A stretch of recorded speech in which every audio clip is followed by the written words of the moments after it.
ठरलं तर मग या मालिकेच्या 7 फेब्रुवारीच्या भागामध्ये रविराज सांगत असतात आपल्याला नागराजच्या विरुद्ध दुसरा काहीतरी पुरावा पाहिजे. कारण काय आहे, तो पुरावा फेक आहे किंवा तो व्हिडिओ फेक आहे, या आधारे त्याला आता आपण काही करूच शकत नाही आहोत. म्हणूनच मला असं वाटतंय ना, की आपण या सगळ्यामध्ये आता काहीतरी वेगळं हे केलं पाहिजे. यावरती सांगायला लागते. त्यावरती आता लगेच सुमन म्हणते, की "भाऊजी, अहो, म्हणजे मी तर साक्ष देईन ना, माझ्या साक्षीला काहीच अर्थ नाही आहे का? म्हणजे या सगळ्यामध्ये माझी साक्ष काही उपयोगाचीच नाही आहे का?" यावरती रविराज म्हणतात, "सुमन, कसं आहे ना, तुझं स्टेटमेंट नाही जास्त काही मायने लागत. पण तू काळजी करू नकोस. आपल्याला महिपतचं स्टेटमेंट लागणार आहे. महिपत जर का विरुद्ध साक्ष द्यायला तयार झाला ना, किंवा महिपतने जर का बोलला ना, की तो नागराजला, म्हणजे नागराजनेच त्याला सुपारी दिली होती, तर कदाचित या सगळ्यामध्ये आपल्याला उपयोग होऊ शकतो. नाहीतर या सगळ्याचा काहीच उपयोग नाहीये." असं म्हटल्यावरती बिचाऱ्या सुमनला खूपच वाईट वाटतं आणि ती म्हणते, "म्हणजे अजून संकट संपलेलं नाहीये का? अजून हे सगळं संपलंच नाहीये का? आपले भोग तसेच आहेत?" यावरती रविराज म्हणतात, "सुमन, तू इतकी काळजी करू नकोस. संकट संपतील आणि सगळं काही हे होईल. तू एकटीने किती त्रास करशील? खरं तर मी तुझा गुन्हेगार आहे. त्यावेळेला जेव्हा नागराजचं मला खरं रूप समजायला पाहिजे होतं, तेव्हा मला ते समजलं नाही. मी तेव्हाच त्याला, जेव्हा शंका आली, जर तेव्हाच त्याला मी केलं असतं, तर कदाचित तुला या सगळ्यामध्ये इतका त्रास भोगावा लागला नसता. खरं सांगायचं तर मी तुझा खूप मोठा दोषी आहे. खरंच तू मला माफ कर. सुमन, खरंच मला माफ कर." असं म्हटल्यावरती सुमन म्हणते, "भाऊजी, उगाचच का तुम्ही हे करताय? तुम्ही याच्यामध्ये काहीही दोषी नाही आहात. तुमचा सगळ्यात काहीच दोष नाहीये. उगाचच तुम्ही स्वतःला दोष देऊ नका.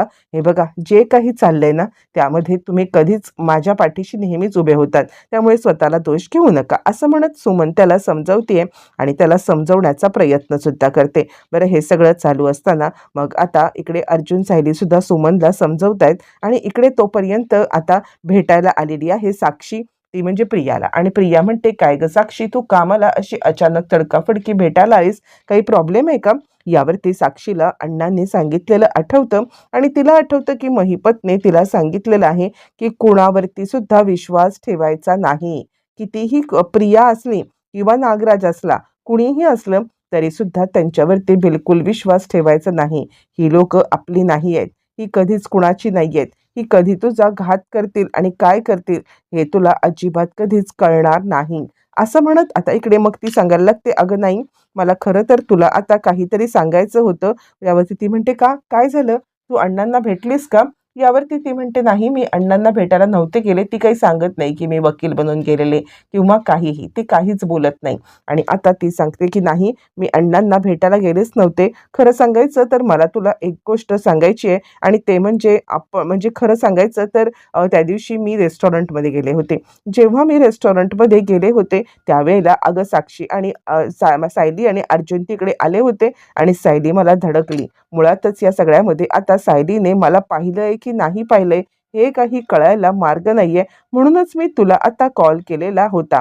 म्हणजे खरं सांगायचं तर आता तू माहिती काढ ना. तू या सगळ्याची माहिती काढ आणि तू या सगळ्यामध्ये मला आता सांगशील की नक्की काय घडलं होतं ते." यावरती ती म्हणते, "अच्छा, म्हणजे माझं आता हे एकच काम राहिलेलं आहे, की तुमच्या सगळ्यांच्या साक्ष काढत राहायचं. याच्या आधी सुद्धा मी हेच करत होते. महिपतसाठी, अण्णांसाठी आणि नागराजसाठी. आता तुझ्यासाठी करते. पण तुला मुळात एक गोष्ट कळत नाहीये का, की तू का बाहेर गेली होतीस? काय गरज होती तुला बाहेर पडायची? म्हणजे मुळातच तू आता बाहेर पडली नसतीस ना, तर त्या लोकांनी तुला पाहिलं पण नसतं ना.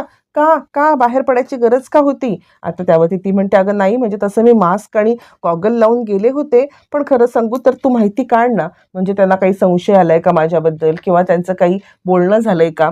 असं म्हटल्यावरती प्रिया म्हणते, "बघते मी, पण यापुढे जरा काळजी घे. नाहीतर पुन्हा त्याच गोष्टीमध्ये अडकून आता तू पुन्हा हेच सगळं करू नकोस. कारण का तू जर का एकदा अडकलीस ना, तुला माहिती आहे ना, आपण ओळख लपवून हे करतोय. मग हे करणं आता वाचवायला इथे तुझे अण्णा किंवा नागराज काका सुद्धा नाही आहेत. कळतंय ना तुला? नागराज काकांची न्यूज कळली ना तुला?" यावरती ती म्हणते, "हो, समजलंय मला, पण तू माझी मदत कर." प्रिया म्हणते, "ठीक आहे, बघते मी काय करायचं ते." असं म्हणत प्रिया आता या सगळ्यामध्ये तिला मदत करायचं आश्वासन देते. इकडे तोपर्यंत दुसऱ्या दिवशी सकाळी आता अर्जुन उठलाय आणि अर्जुन उठतोय तेव्हा सायलीला बाजूला बघितलंय आणि छानपैकी निवांत झोपलेली सायली बघून त्याला आता खूपच आनंद झालेला आहे. आणि तो सायलीकडे एकटक पाहतोय आणि सायली मात्र धाडकन उठले. अरे बापरे, सकाळ झाली, मला आज उठायला खूपच उशीर झालेला आहे. आणि त्यानंतर मग आता तो सांगायला लागतो, असू दे, उशीर झाला तर काय झालं, एक दिवस आता निवांत झोप. यावरती सायली म्हणते, नाही, मला आता काम करायचं आहे ना. असं म्हटल्यावरती ती पटकन उठते आणि त्यानंतर अर्जुन तिला हात धरण्याचा प्रयत्न करतोय, लाडात तिला जवळ घेतोय, पण सायली मात्र त्याचा हात झटकते आणि तिकडून निघून जाते. त्यानंतर मग आता इकडे सायली सांगते, चला मला खाली जाऊ दे. अर्जुन खूपच लाडात आलेला आहे. सायली मात्र त्याला झटकते आणि निवांत खाली येते. तिला जरा म्हणजे यायला खाली उशीर झालेला असतो आणि ती सांगायला लागते की आई, खरंच मला खूप उशीर झालेला आहे, द्या पटकन, मी नाश्ता करते. असं म्हटल्यावर ती कल्पना तिला सांगते, काय बनवायचं. तितक्यात प्रिया आली. आजचा नाश्ता मी बनवणार आहे, तुम्ही कोणीच काही करायचं नाहीये. आता मात्र कल्पनाला धक्काच बसलाय. हिने जर का नाश्ता बनवणार तर खाणार कोण, म्हणून आता कल्पना जरा गडबडले आणि त्यानंतर मग आता कल्पना सांगायला लागते की मला काय वाटतं माहितीये का तन्वी, तू बाहेर बाहेर रांगोळी काढू शकशील ना. म्हणजे काही झालं तरी आता सायली नाश्ता करेल आणि तू बाहेर रांगोळी काढ. जा जा, तू बाहेर रांगोळी काढशील ना, टिपक्यांची रांगोळी. आणि त्यावरती प्रिया म्हणते, हो हो, काढीन ना मी टिपक्यांची रांगोळी. त्यावरती कल्पना तिला सांगते, अगं बाहेर सडा पण काढायचा आहे, सडा पण मार, झाडून पण घे जरा आणि त्यानंतर रांगोळी काढ. यावरती प्रिया म्हणते, हो, जमेल ना मला, काही काळजी करू नका, करेन करेन मी. असं म्हणत प्रियाच्या हातामधून आता इकडे नाश्त्याचं काम काढून घेत लगेचच आता इकडे प्रियाला बाहेर पाठवलं जातं, जेणेकरून नाश्ता आता सायली करेल. काळजी करू नकोस, नाश्ता सायली करेल. यावरती सायली त्या तोंडात पुटपुटते, हो, आणि असा नाश्ता खाणार तरी कोण. असं म्हणत सायली आता इकडे तोंडात पुटपुटायला लागते. प्रिया सांगते, मी मस्तपैकी टिपक्यांची रांगोळी काढते, टिपक्यांची. असं म्हणत प्रिया बाहेर रांगोळी काढायला निघून जाते. इकडे अर्जुन खाली येतो आणि नशीब, मी वरतूनच ऐकलं होतं की तन्वी नाश्ता करते, तर विचार केला की येऊ की नको येऊ खाली. पण ठीक आहे, आता सायली नाश्ता करते म्हणून मी खाली आलोय, नाहीतर मी वरच्यावरतीच आता पळणार होतो. नाश्ता वगैरे मला खरंच काही नकोय, असं तो म्हणायला लागतो. बरं, हे सगळं चालू असताना कल्पना म्हणते, हो, म्हणूनच आम्ही तिच्याकडून नाश्त्याचं काम काढून घेतलेलं आहे.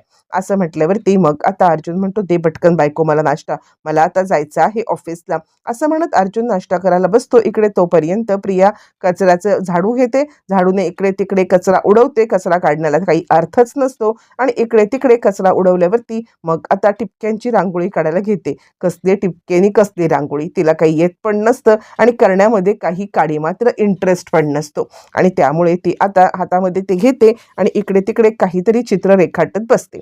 ज्या वेळेला ती चित्र रेखाटत आहे आणि त्याच वेळेला ह्या दोघी जणी बाहेर आल्यात. दोघी जणी बाहेर आल्यावर ती हसून पुरती दोघींची वाट लागलेली आहे.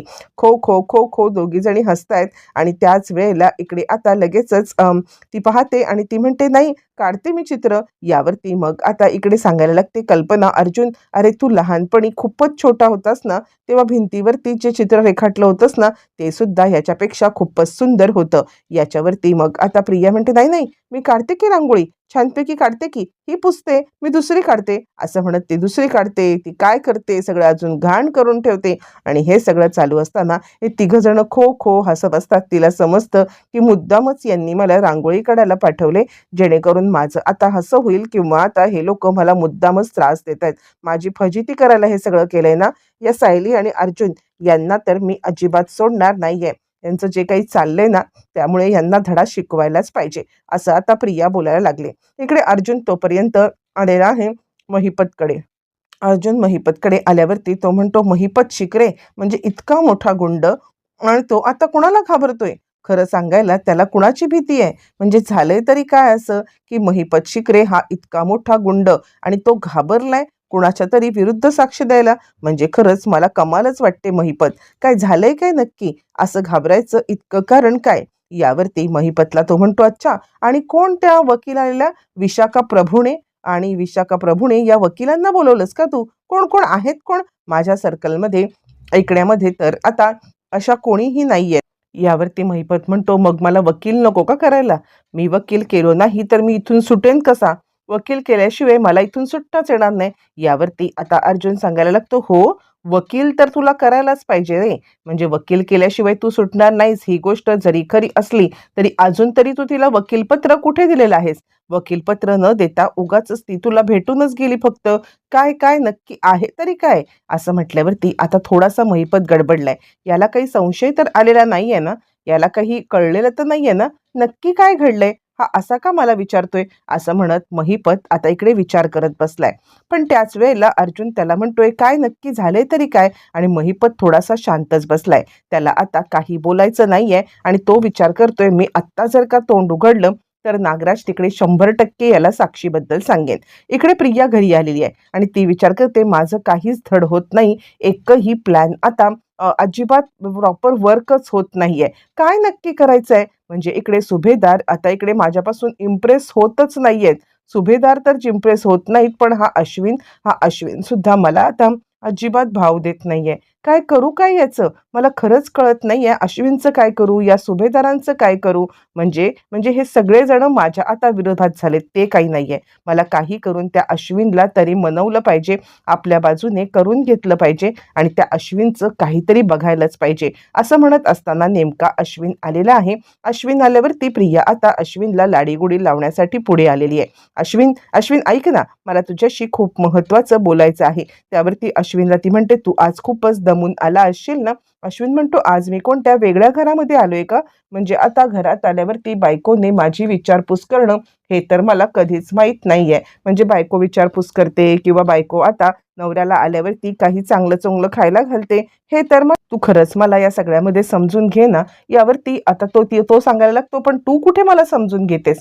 असं म्हणत तो आता तिच्यावरती चांगलं चिडलेला आहे. बरं, हे सगळं चालू असताना मग तोपर्यंत लगेचच ती सांगते, अश्विन अरे असं काय करतोयस? खरं सांगायचं तर आता तू एकदा तरी मला समजून घे. मी जे काही सांगते ना ते तू ऐक ना. अश्विन, असं म्हणत ती अश्विनला समजवण्याचा प्रयत्न करते. पण अश्विन काही तिच्या आता या कारस्थानांना बळी पडत नाहीये किंवा तिच्या गोष्टींना अजिबात भुलत नाहीये. आणि त्यानंतर तो म्हणतो, जरा मला काम आहे, मी जातो, मी जरा माझं काम करून घेतो. असं म्हणत प्रेक्षकांनो अश्विनने तिला चांगलीच बगल दिलेली आहे आणि बगल देऊन तो आता तिला तिकडून निघून गेलाय.